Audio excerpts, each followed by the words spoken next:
अस्सलाम वालेकुम, मैं हूं डॉक्टर तहरीम जावेद और आप देख रहे हैं डॉक्टर तहरीम व्लॉग्स। अपने यूट्यूब चैनल में आपको खुशामदीद कहती हूँ।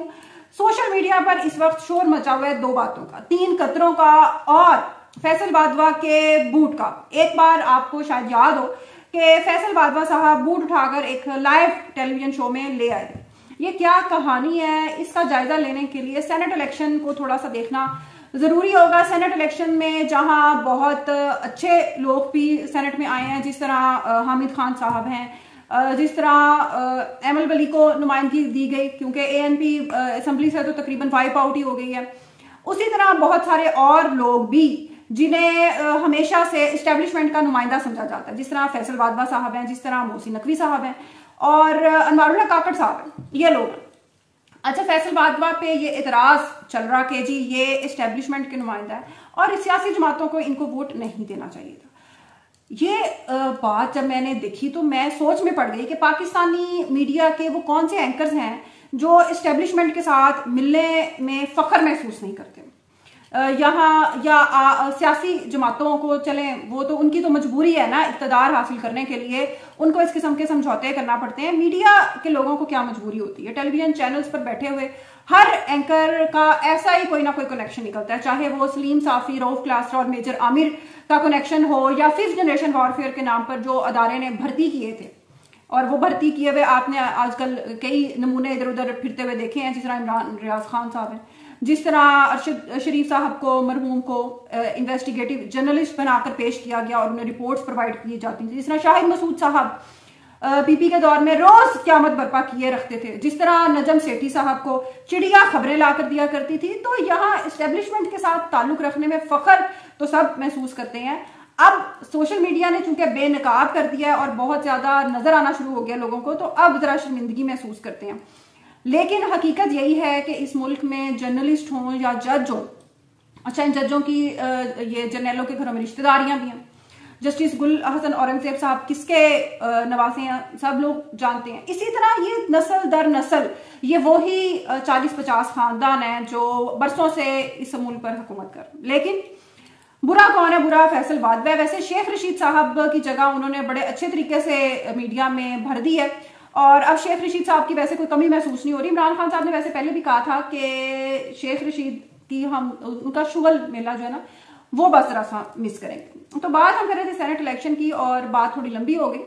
बात ये चली थी बेसिकली, एक और मुतालबा सामने आ गया पाकिस्तान तहरीक इंसाफ का, और वो मुतालबा ये है कि सिकंदर सुल्तान राजा इस्तीफा दो। जी हाँ, chief election commissioner Sikandar Sultan Raja साहब, उनसे इस्तीफे का मुतालबा किया जा रहा है। हालिया जो पख्तूनख्वा में अच्छा सबसे ज्यादा जो नुकसान हुआ है, जो सबसे ज्यादा प्रॉब्लम पैदा हुई है, वो बेसिकली पाकिस्तान तहरीक इंसाफ या सुन्नी इत्तेहाद कौंसिल के लिए हुई है। क्यों?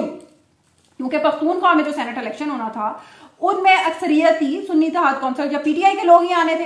अब चूंकि वो रास्ता ब्लॉक हो गया, सेनेट इलेक्शन मुलतवी कर दिए गए हैं और एक घटिया और एक बेमानी जिद की गई है कि पीपल्स पार्टी या नून लीग या वो जमातें जिनके लोग वहां जीते ही नहीं है, उनको किस तरीके से खुल्लम खुल्ला बदमाशी के जरिए सेनेट में पहुंचाना चाहते हैं।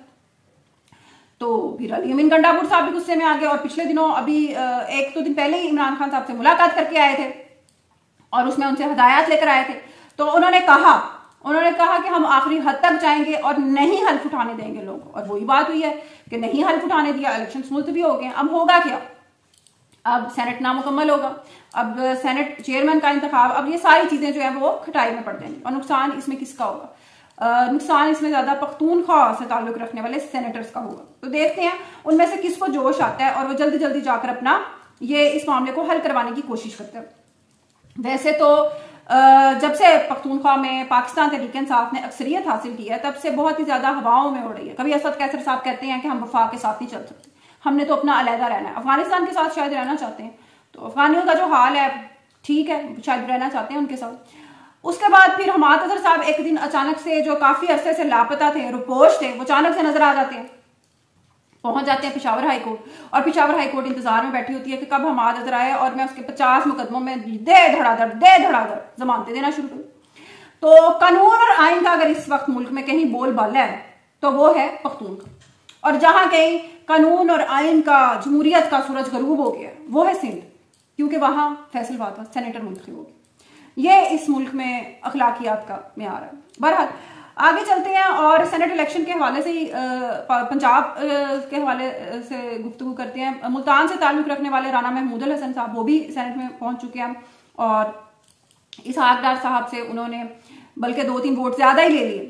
नून लीग के साथ तकरीबन 30-40 साल से उनकी रफाकत नून लीग के साथ रही, लेकिन नून लीग ने उन्हें वो मकाम नहीं दिया जिसके वो हकदार थे।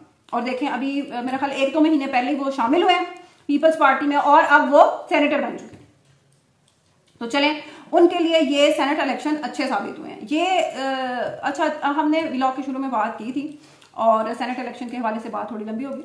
तो बात की थी हमने कि 3 कतरों का बहुत ज्यादा शोर चल रहा है सोशल मीडिया पे, और वो 3 कतरों का मसला ये चल पड़ा है कि इमरान खान साहब की मौजूदा अहलिया बुशरा बेगम, उन्होंने ये दावा किया है कि उन्हें टॉयलेट क्लीनर हार्पिक के 3 कतरे डालकर दिए गए खाने में, और शब मिराज की मुबारक रात ये सारा कुछ पेश आया।